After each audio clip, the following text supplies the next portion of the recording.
Olá, namastê, tudo bem? Seja bem-vindo, seja bem-vinda a mais um episódio do nosso quadro chamado Naradeva Responde aqui no nosso canal do YouTube e também do Facebook. Depende de onde você está nos vendo. Ufa, já estamos aí no terceiro episódio e nesse episódio eu trouxe uma pergunta que a gente recebe bastante também de Ayurveda, que é mais ou menos assim a pergunta que a gente recebe. Existem muitas linhas de Ayurveda, muitas escolas de Ayurveda, afinal de contas, qual escolher?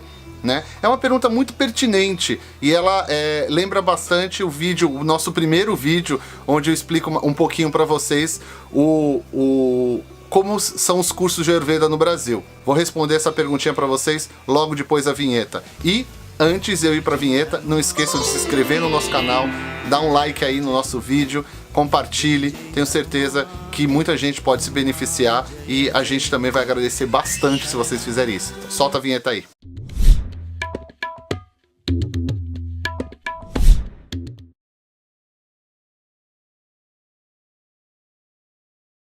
A pergunta é, existem muitas linhas de Ayurveda, afinal de contas, qual escolher, né? Qual a gente escolhe? Essa é uma pergunta que a gente recebe muito e tem tudo a ver com o primeiro vídeo que eu já gravei. Volte lá no primeiro vídeo, eu vou tentar colocar em algum lugar aqui, algum link, eu não sei se eu vou conseguir. Se não, vai estar na descrição. Volte no primeiro vídeo do Naradeva Responde, que eu falo um pouquinho do como são os cursos de Ayurveda no Brasil. Mas a minha ideia aqui é explicar de um outro formato que linha, entre aspas, ou essa ideia que as pessoas têm. As pessoas, nos dias atuais, eu entendo historicamente o porquê pensam assim como acontece no Ayurveda, acontece no Yoga também. As pessoas imaginam que existem várias linhas de Yoga e várias linhas de Ayurveda. Na verdade, isso é uma verdade e é uma mentira, tá? Vou explicar para vocês. Yoga e Ayurveda é uma coisa só. Não existe dois tipos de Ayurveda. Não existem dois tipos de Yoga, sabe? 3, 4, 10, 20.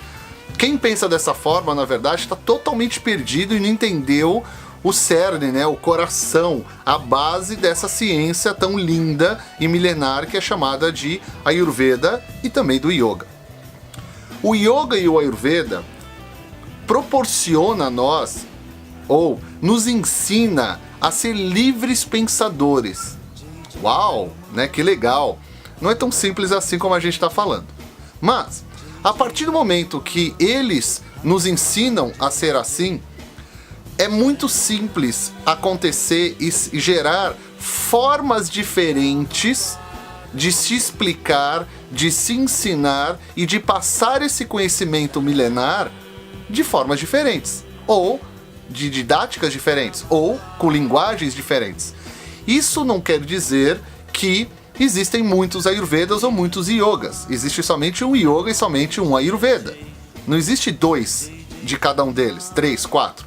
Existem formas diferentes de ensinar. E isso é muito bom, na verdade. A gente não pode falar, não, eu quero o melhor seria uma forma única de se ensinar Ayurveda, ou uma forma única de se ensinar Yoga. Não, isso é burrice. Sabe? A gente precisa cada vez mais essa diversificação de falas, essa diversificação de linguagens. É assim que a gente vai ter a possibilidade de estudar com um professor ou numa escola, depois ir para outra escola, ver um outro ponto de vista, e assim a gente vai ampliando as várias formas de enxergar o mundo.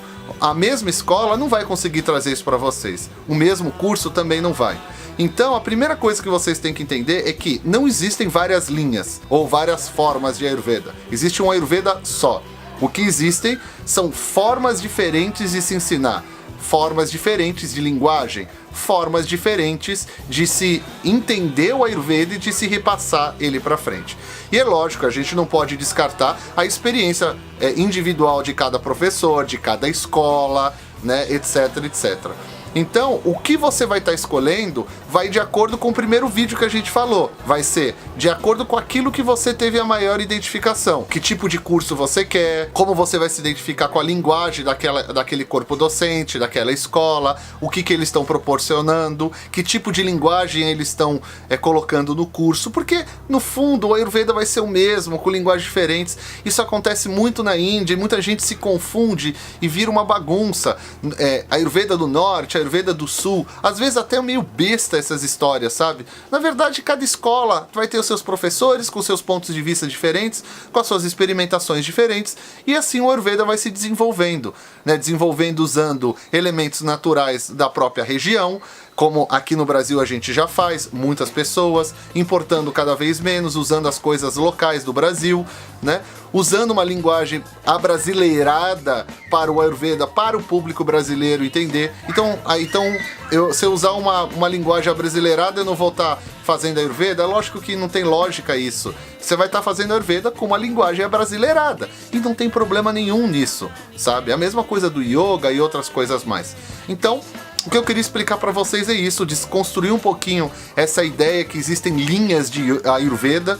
Não existem, Ayurveda é um só. Existem pessoas com experimentações e linguagens diferentes ensinando a mesma coisa que as outras. Na verdade é só isso, de forma muito simples. Espero que vocês estejam gostando do Naradeva Responde.